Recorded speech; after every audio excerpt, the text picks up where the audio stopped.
ഏറ്റവും പ്രിയപ്പെട്ട വിദ്യാർത്ഥിനികളായ കൂട്ടുകാർ, നിങ്ങൾക്കേവർക്കും ഹൃദ്യമായ നമസ്കാരം. കൂട്ടുകാർ, നമ്മളിപ്പോൾ പഠിച്ചുകൊണ്ടിരിക്കുന്നത് സോഷ്യൽ സയൻസിലെ 4-ാമത്തെ അധ്യായമായ ബ്രിട്ടീഷ് ചൂഷണവും ചെറുത്തുനിൽപ്പുകളുമെന്ന പാഠഭാഗത്തെ അടിസ്ഥാനപ്പെടുത്തിക്കൊണ്ടാണ്. Now we are studying about the 4th chapter, British exploitation and resistance.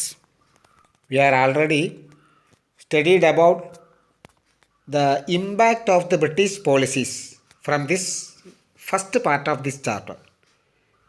ഈ പാഠഭാഗത്തിൻ്റെ ആദ്യമായി നമ്മൾ പഠിച്ചത് ബ്രിട്ടീഷ് നയങ്ങളുടെ പ്രത്യാഘാതങ്ങളെക്കുറിച്ചാണ്. Most important British policies is the implementation of revenue system. That is 3 type of revenue system: permanent land revenue system, right to vary system, Mahalwari system.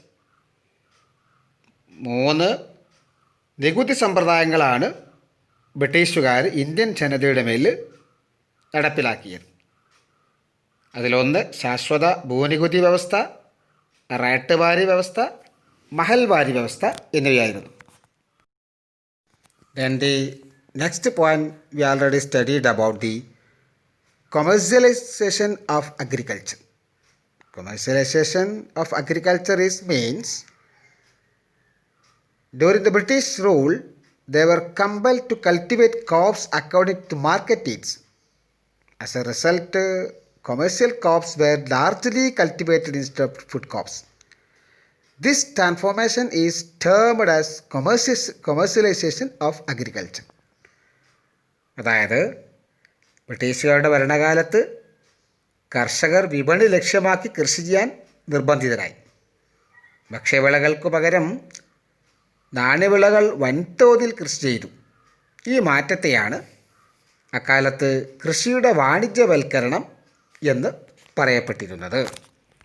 Thus the Indian lands became the cultivating field of Europe.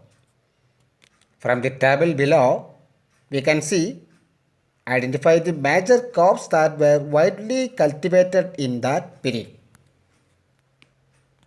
ഈ കാലത്ത് Indian കൃഷിയിടങ്ങൾ യൂറോപ്പിനായി കൃഷി ചെയ്യാൻ തുടങ്ങി.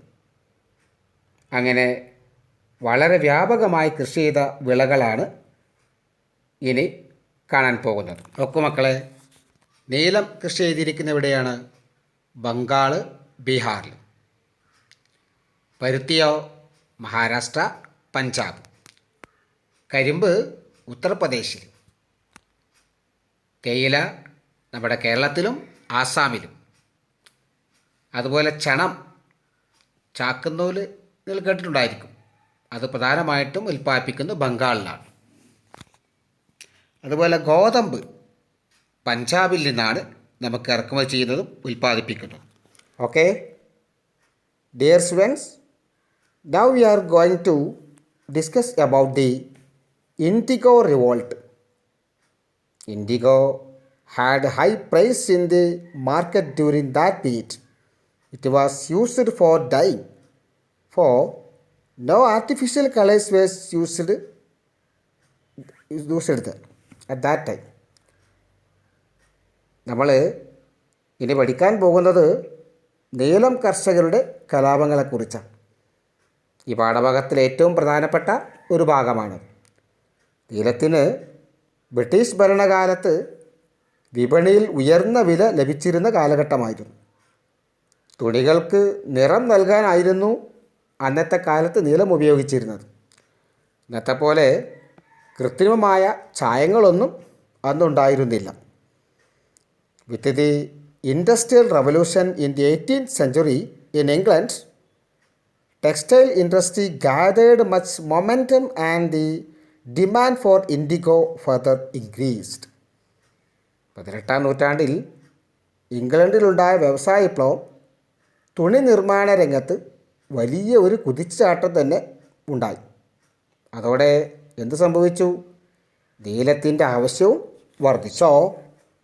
The indigo was necessary for the British industries to get indigo plantation spread to more region in India. They gave the farmers a good amount as advance for the cultivation of indigo.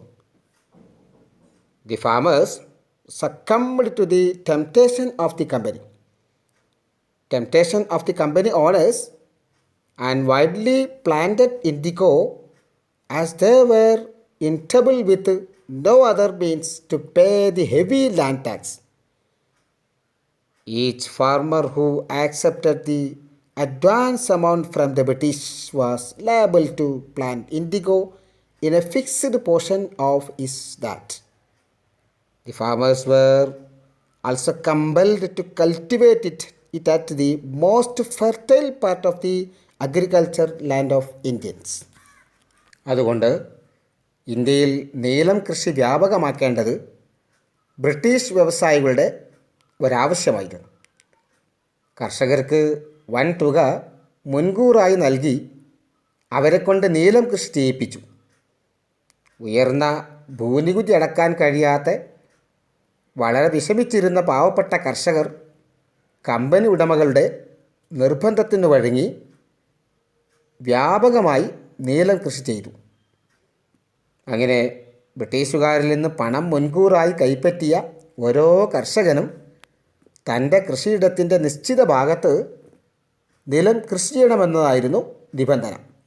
മാത്രമല്ല കൃഷിയിടത്തിൻ്റെ ഏറ്റവും ഫലപുഷ്ടമായ ഭാഗത്തായിരുന്നു നീലം കൃഷി ചെയ്യേണ്ടിയിരുന്നത്.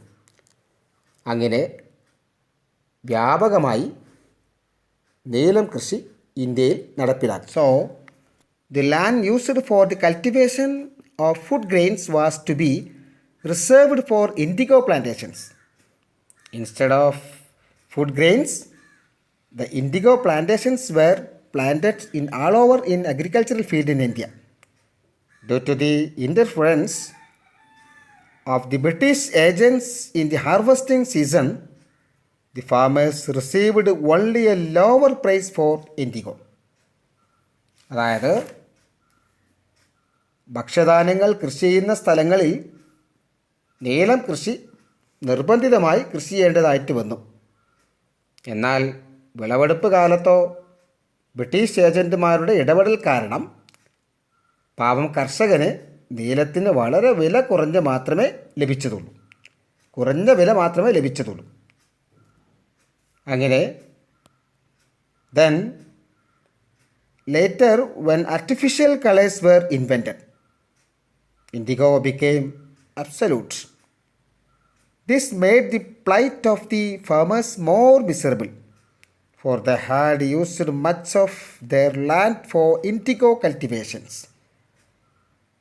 പിൻകാലത്ത് കൃത്രിമ ചായങ്ങളുടെ കണ്ടെത്തലോടെ തുണികൾക്ക് നിറം നൽകാൻ നീലം ആവശ്യമില്ലാത്ത ഒരവസ്ഥയായിട്ട് മാറി. ഇതോടെ കൃഷിഭൂമിയുടെ ഭൂരിഭാഗവും നീലം കൃഷിക്ക് വേണ്ടി മാറ്റിവെച്ച പാവപ്പെട്ട കർഷകൻ്റെ അവസ്ഥ വളരെ വളരെ പരിതാപകരമായ അവസ്ഥയിലേക്ക് മാറി എന്നതായിരുന്നു യാഥാർത്ഥ്യം. മക്കളെ, ഇവിടെ ഞാൻ നിങ്ങൾക്കൊരു ഹോംവർക്ക് നൽകുകയാണ്. നിങ്ങളൊരു നോട്ട് തയ്യാറാക്കുക. ചോദ്യം ശ്രദ്ധിക്കുക. 19-ാം നൂറ്റാണ്ടിലെ നീലം കർഷകൻ്റെ അവസ്ഥയെ സംബന്ധിച്ച് ഒരു കുറിപ്പ് തയ്യാറാക്കുക. Okay, please listen the English medium students. Write a note about the indigo farmers of 19th century or the miseries of indigo farmers of the 19th century. Please write a note about indigo farmers. Due to the miseries of indigo farmers or plight of indigo farmers in 1859, the farmers of Bengal organized themselves and declared that they were giving up indigo cultivation. They attacked indigo factories with bows, arrows, swords and spears. Several women also participated in the revolt. The rioters excommunicated the British supporters and those who worked for British. Hearing the news, several educated people from Calcutta reached the revolt areas and extended their support. The revolt had a strong effect on the government. ഈ ഏലം കർഷകരുടെ ദുരിതത്തിൽ നിന്ന് ഒരു വിപ്ലവം രൂപം കൊള്ളുകയായിരുന്നു. 1859 ബംഗാളിൽ കർഷകർ സംഘടിച്ച് നീലം കൃഷി ഉപേക്ഷിക്കുകയാണെന്ന് പ്രഖ്യാപിച്ചു. അവർ അമ്പും വില്ലും വാളും കുന്തവുമായി നീലം ഫാക്ടറികൾ ആക്രമിച്ചു. അവരുടെ കൂടെ ധാരാളം സ്ത്രീകളും പങ്കാളികളായി. ബ്രിട്ടീഷുകാരെ പിന്തുണച്ചവരെയും അവർക്ക് വേണ്ടി ജോലി ചെയ്തവരെയും കലാപകാരികൾ ബഹിഷ്കരിച്ചു. ഗ്രാമങ്ങളിൽ ബ്രിട്ടീഷുകാർക്കെതിരെ ആരംഭിച്ച കലാപത്തെപ്പറ്റി അറിഞ്ഞ് കൽക്കത്തയിൽ നിന്ന് പോലും നിരവധി വിദ്യാസമ്പന്നരായ ആളുകൾ കലാപപ്രദേശങ്ങളിലേക്ക് ഓടിയെത്തുകയുണ്ടായി. അങ്ങനെ കർഷകർക്ക് വേണ്ട പിന്തുണ പ്രഖ്യാപിക്കുകയും ചെയ്തു. The government immediately appointed a commission to study the problems of indigo farmers. The commission found that indigo farming was uneconomic and proposed to stop it. ഇതേ തുടർന്ന് ഏലം കർഷകരുടെ പ്രശ്നങ്ങൾ പഠിക്കാൻ ബ്രിട്ടീഷ് ഗവൺമെൻറ് ഒരു കമ്മീഷനെ നിയമിച്ചു. അങ്ങനെ ആ കമ്മീഷൻ ഈ നീലം കൃഷി ലാഭകരമല്ല എന്ന് കാണുകയും നീലം കൃഷി അവസാനിപ്പിക്കണമെന്ന് നിർദ്ദേശിക്കുകയും ചെയ്തു. അങ്ങനെ നീലം കർഷകരുടെ ധീരമായ ആ സമരം ബ്രിട്ടീഷുകാരുടെ മുമ്പിൽ വിജയം വരിക്കുന്ന കാഴ്ചയാണ് നമുക്ക് കാണാൻ സാധിക്കുന്നത്. Okay dear students, we can continue this lesson. The another part of this lesson, that is peasant revolts in Kerala. കർഷക കലാപങ്ങൾ കേരളത്തിലും. British Malabar witnessed many peasant struggles. It was the exploitation and suppression of the landlords and the British that led to the revolt in Malabar. British അധീനയിലായിരുന്ന മലബാറും കലാപങ്ങൾക്ക് സാക്ഷ്യം വഹിച്ചു. ജന്മിമാരുടെയും ബ്രിട്ടീഷുകാരുടെയും കടുത്ത ചൂഷണവും അടിച്ചമർത്തലുമാണ് ഈ മലബാർ കലാപത്തിലേക്ക് നയിച്ചത്. The British treated the Janmis or landlords as owners of the lands. The revolt was against the atrocities of the landlords, including eviction of tenants. Such atrocities were carried out with the support of the British. ജന്മിമാരെയാണ് ഭൂവുടമകളായി ബ്രിട്ടീഷുകാർ കണക്കാക്കിയത്. ബ്രിട്ടീഷുകാരുടെ പിന്തുണയോടെ ജന്മിമാർ നടത്തിയ കുടിയൊഴിപ്പിക്കലടക്കമുള്ള ദ്രോഹ നടപടികൾക്കെതിരെയായിരുന്നു സത്യത്തിൽ മലബാർ കലാപം നടന്നത്. The farmers of South Malabar were tenants who cultivated the land obtained on lease from landlords. Most of these tenants were Mappilas. It is known as Muslims in Malabar are known as Mappilas. So, these struggles that happened in the 19th century are known as the Mappila rebellions. ഭൂവുടമകളായിരുന്ന ജന്മിമാരിൽ നിന്ന് സ്ഥലം പാട്ടത്തിനെടുത്ത് കൃഷി ചെയ്ത പാട്ടക്കുടിയാന്മാരായിരുന്നു തെക്കേ മലബാറിലെ കർഷകർ. ഇവരിൽ ഭൂരിഭാഗവും മാപ്പിളമാരായിരുന്നു. അതായത് മലബാറിലെ മുസ്ലിങ്ങളാണ് മാപ്പിളമാർ എന്ന പേരിൽ അറിയപ്പെടുന്നത്. അതുകൊണ്ട് 19-ാം നൂറ്റാണ്ടിലുണ്ടായ ഈ കലാപങ്ങൾ മാപ്പിള കലാപങ്ങൾ എന്ന പേരിലാണ് അറിയപ്പെട്ടിരുന്നത്. Okay, dear students, please listen. Around 22 peasant revolts took place in Malabar. To suppress these revolts, the British raised a special armed police battalion named Malabar Special Police or MSP. You know MSP? 22ഓളം കലാപങ്ങൾ മലബാറിലുണ്ടായി.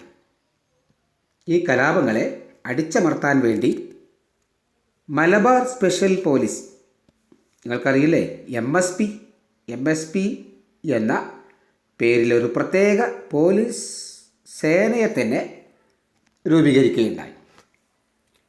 To inquire about the frequent revolts, the British government appointed William Logan Commission.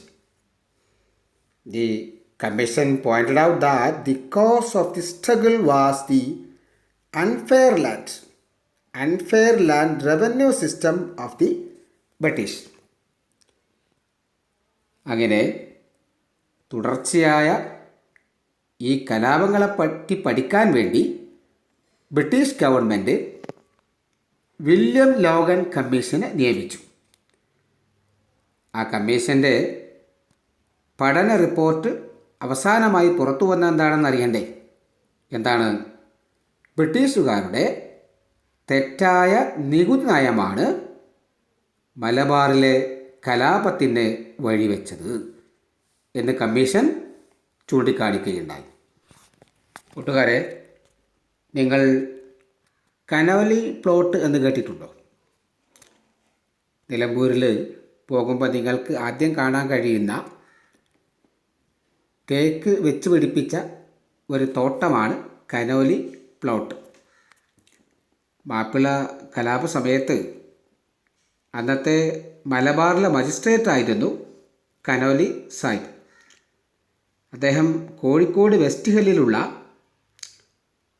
അദ്ദേഹത്തിൻ്റെ വീട്ടിൽ വെച്ച് ഈ കലാപകാരികൾ അദ്ദേഹത്തെ കൊലപ്പെടുത്തി.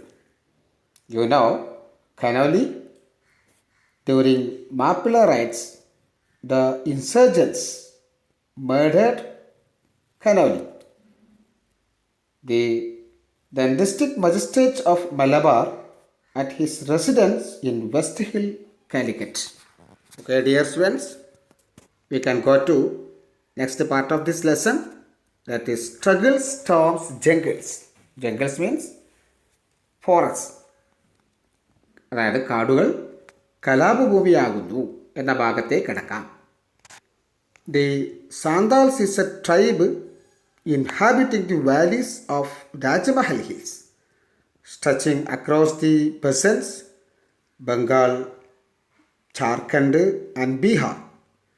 They lived closely with nature and earned a living by farming and collect forest products. Bengal, Jharkhand, Bihar എന്നീ സംസ്ഥാനങ്ങളിലായി പരന്നു കിടക്കുന്ന രാജ്മഹൽ കുന്നുകളുടെ താഴ്വരയിൽ ജീവിച്ചു വന്ന ഗോത്രജനതയായിരുന്നു സന്താൾമാർ. അവർ വനവിഭവങ്ങൾ ശേഖരിച്ചും കൃഷി ചെയ്തും അങ്ങനെ പ്രകൃതിയോട് ഇണങ്ങി ജീവിച്ചിരുന്ന വർഗക്കാരായിരുന്നു. They were steady and hard working and had their own unique culture. The rhythm of their life was disturbed with the establishment of the British rule. അവർ വളരെ കരുത്തരും അധ്വാനശീലരും തനതായ സംസ്കാരമുള്ളവരുമായിരുന്നു. അവർ ബ്രിട്ടീഷ് ആധിപത്യം സ്ഥാപിക്കപ്പെട്ടതോടെ സന്താൾ ജനതയുടെ ജീവിതത്തിൻ്റെ താളം തന്നെ നഷ്ടമായി. So, zamindars and money lenders captured their land. The British officers made them work as slaves in line railway lines also. ജമീന്ദാന്മാരും കൊള്ളപ്പലിശക്കാരും അവരുടെ ഭൂമി കൈയടക്കി. അങ്ങനെ റെയിൽവേ നിർമ്മാണത്തിന് വേണ്ടി വരെ ഈ സാന്താൾ ജനതയെ അടിമകളെപ്പോലെ ബ്രിട്ടീഷുകാർ ജോലി ചെയ്യിപ്പിക്കുന്ന അവസ്ഥ വരെ ഉണ്ടായി. When their life became unbearable, They decided to take up arms against the British under the leadership of Sindhu and Khalu. അങ്ങനെ ജീവിതം തന്നെ ഗതിമുട്ടിയ സാന്താൾ ജനത തങ്ങളുടെ നേതാക്കന്മാരായ സിന്ധുവിൻ്റെയും ഖാലുവിൻ്റെയും നേതൃത്വത്തിൽ ആയുധമെടുത്തു. അങ്ങനെ അവർ രാജ്മഹൽ കുന്നുകളിൽ ബ്രിട്ടീഷുകാർക്കെതിരെ പോരാടി. Then the Rajmahal Hills became a battlefield against the British. The British were shocked at their fighting spirit, but the Sandals could not keep it going for long. Thousands of Sandals were killed in the struggle.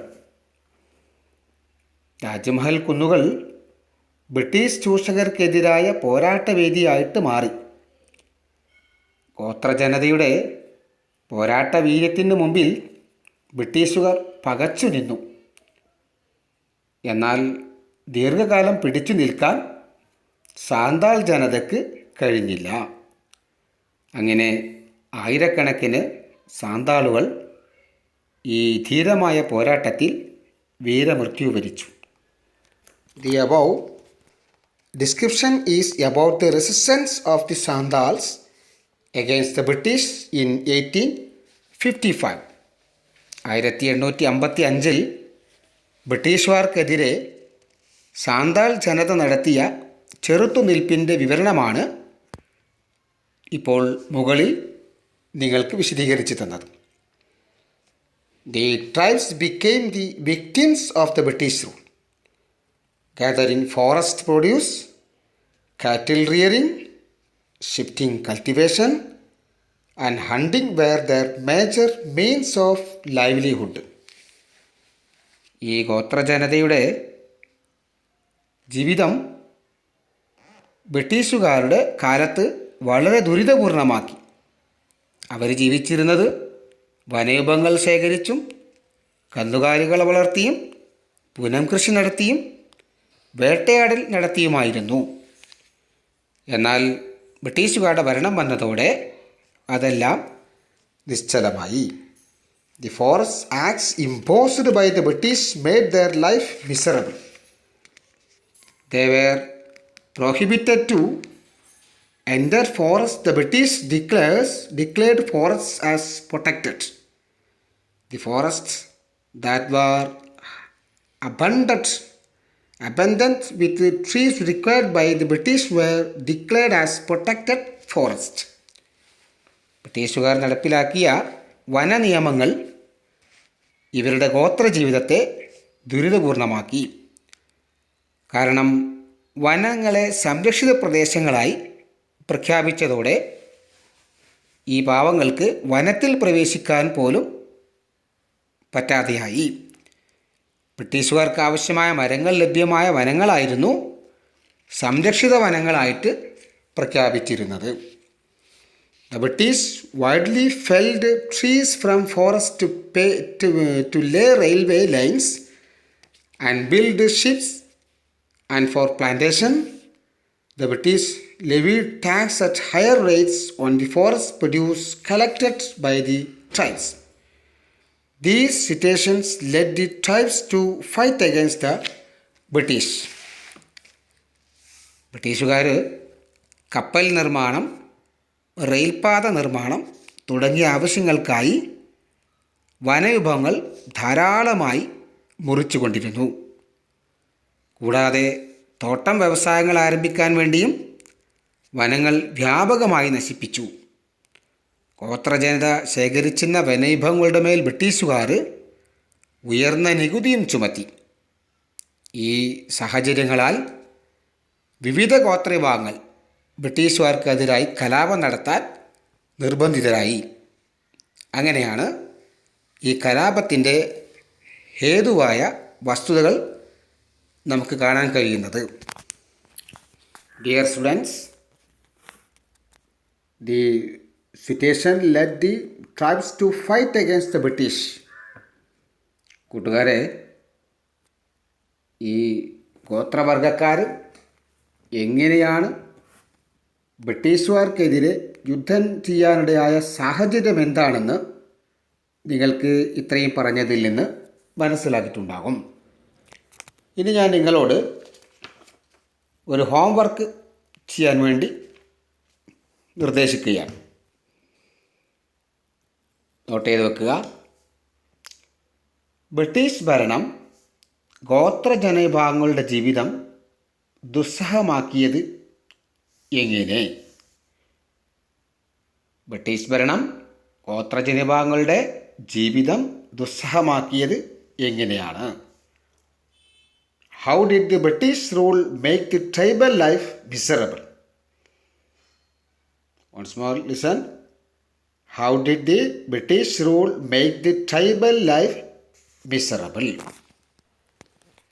കൂട്ടുകാരെ, ഇന്നത്തെ ക്ലാസ്സിൻ്റെ അവസാന ഭാഗത്തേക്ക് കടക്കുകയാണ്. ഗോത്രവർഗങ്ങൾ ഇന്ത്യയൊട്ടുക്കും ബ്രിട്ടീഷുകാർക്കെതിരെ കലാപം നടത്തിയതിൻ്റെ ചരിത്രമാണ് നമ്മൾ ഇതുവരെ പഠിച്ചത്. ഇനി നമ്മുടെ കേരളത്തിലും ഇതേപോലെ ഗോത്രവർഗക്കാർ ബ്രിട്ടീഷുകാർക്കെതിരെ ധീരമായ സമരം നടത്തിയിട്ടുണ്ട്.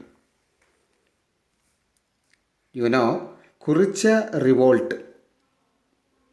കുറിച്ച revolt was another tribal insurgency against the British. It was organized by the Kuricha and the Kurumba tribes of Wayanad in 1812. നിങ്ങൾ കുറിച്ച കലാപത്തെക്കുറിച്ച് കേട്ടിട്ടുണ്ടോ? വയനാട്ടിലെ ഗിരിവർഗക്കാരാണ്. ഏറ്റവും ആദിമ നിവാസികൾപ്പെട്ട ഒരു ഭാഗമാണ് കുറിച്ച വിഭാഗക്കാർ. അവർ നടത്തിയ കലാപത്തെയാണ് കുറിച്ച കലാപം എന്ന പേരിൽ അറിയപ്പെടുന്നത്. ബ്രിട്ടീഷുകാരുടെ ചൂഷണത്തിനെതിരെ നടന്ന മറ്റൊരു ഗോത്ര കലാപമാണ് വയനാട്ടിലെ കുറിച്ച കലാപം. വയനാട്ടിലെ ഗോത്രജനതയായ കുറിച്യരും കുറുമ്പരുമാണ് കലാപം നടത്തിയത്. 1812 നടന്ന ഈ കലാപത്തിൻ്റെ കാരണങ്ങൾ എന്തെല്ലാമായിരുന്നുവെന്ന് അറിയേണ്ടതില്ലേ? Okay, we can discuss about the causes of Kuricha revolt.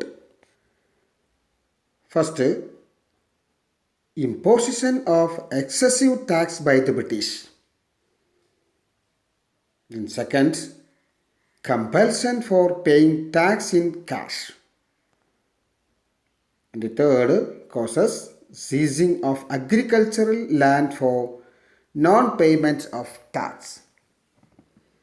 എന്തൊക്കെയാണ് കുറിച്ച കലാപത്തിൻ്റെ കാരണങ്ങളെന്ന് മനസ്സിലാക്കേണ്ടതില്ലേ? ഒന്നാമതായി, ബ്രിട്ടീഷുകാർ അമിത നികുതി ചുമത്തിയതാണ് ഒരു കാരണം. രണ്ടാമതായി, നികുതി പണമായി അടക്കാൻ നിർബന്ധിച്ചു. മൂന്നാമതായി, നികുതി അടക്കാൻ കഴിയാത്തവരുടെ കൃഷിഭൂമി ബ്രിട്ടീഷുകാർ പിടിച്ചെടുത്തു. ഈ ഗോത്രവർഗക്കാരുടെ കയ്യിൽ പണം വളരെ കുറവായിരുന്നു.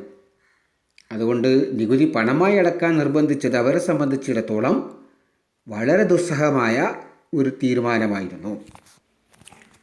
Then the revolt was led by the Kuricha leader Ramanambi. Several people other than the tribes also joined the struggle. The British government suppressed the struggle and killed Ramanambi.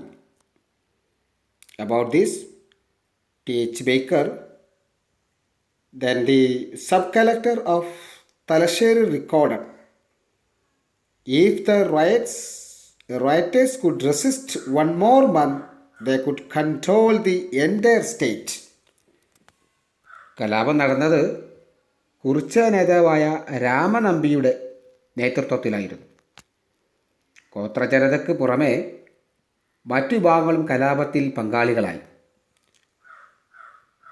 അതുകൊണ്ട് കലാപം അടിച്ചമർത്തിയ ബ്രിട്ടീഷുകാർ രാമനമ്പിയെ പിടികൂടി വധിച്ചു. തലശ്ശേരിയിലെ അന്നത്തെ സബ് കളക്ടറായിരുന്ന T.H. ബേക്കർ ഈ കലാപത്തെപ്പറ്റി ഇങ്ങനെ രേഖപ്പെടുത്തുകയുണ്ടായി. 1 മാസം കൂടി പിടിച്ചു നിൽക്കാൻ കലാപകാരികൾക്ക് കഴിയുമായിരുന്നെങ്കിൽ രാജ്യം അവരുടെ നിയന്ത്രണത്തിലായേനെ. Besides the Santals and Kuricha revolts, several other tribal insurgencies broke out the different parts of India. The important among them are Patharia Rebellion, Kol Rebellion, Khasi Rebellion, Bhil Rebellion, Munda Rebellion. 19-ാം നൂറ്റാണ്ടിൽ സാന്താള് കുറിച്ച കലാപങ്ങൾക്ക് പുറമെ നിരവധി ഗോത്ര കലാപങ്ങൾ ഇന്ത്യയുടെ വിവിധ പ്രദേശങ്ങളിൽ നടക്കുകയുണ്ടായി. അവയിൽ ഏറ്റവും പ്രധാനപ്പെട്ടതാണ് പഹാരിയ കലാപം, കോൾ കലാപം, ഖാസി കലാപം, ഭീൽ കലാപം, മുണ്ട കലാപം. Listen to the words of K. Suresh Singh, a historian, about the tribal struggles in India. The anti-British struggles of illiterate tribal communities were more aggressive, intensive and continuous than any other sects, including peasants. ഇന്ത്യയിലെ ഗോത്ര കലാപങ്ങളെക്കുറിച്ച് ചരിത്രകാരനായ K Suresh Singh പറഞ്ഞ വാക്കുകൾ വളരെ ശ്രദ്ധേയമാണ്. അദ്ദേഹം പറയുകയാണ്, കർഷകർ ഉൾപ്പെടെയുള്ള ഏത് ജനവിഭാഗങ്ങളെക്കാളും തീവ്രവും നിരന്തരവും അക്രമോത്സുകവുമായ ബ്രിട്ടീഷ് വിരുദ്ധ സമരങ്ങളായിരുന്നു പാവം നിരക്ഷരായ ഗോത്ര ജനത നടത്തിയത് എന്ന്.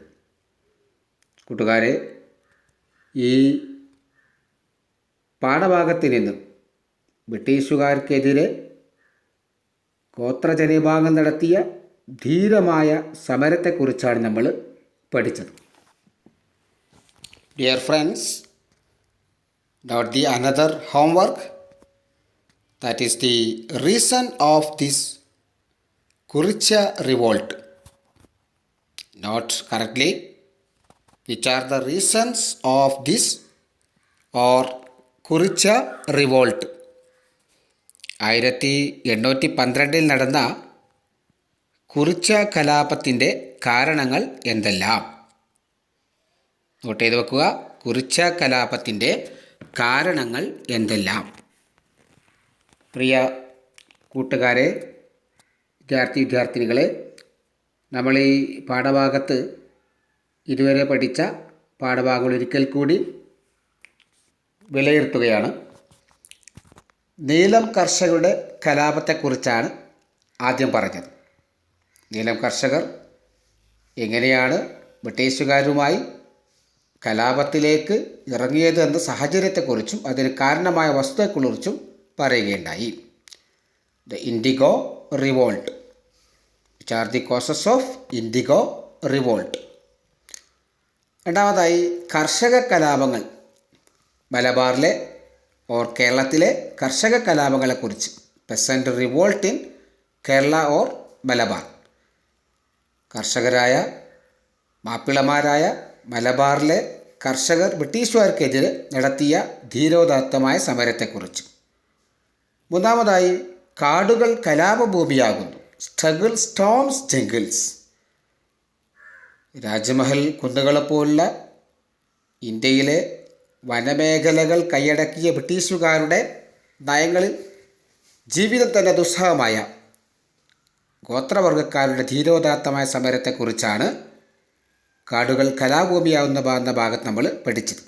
അവസാനമായി നമ്മുടെ കേരളത്തിലെ വയനാട്ടിലെ കുറിച്ച കലാപം, കുറിച്ച റിവോൾട്ട്,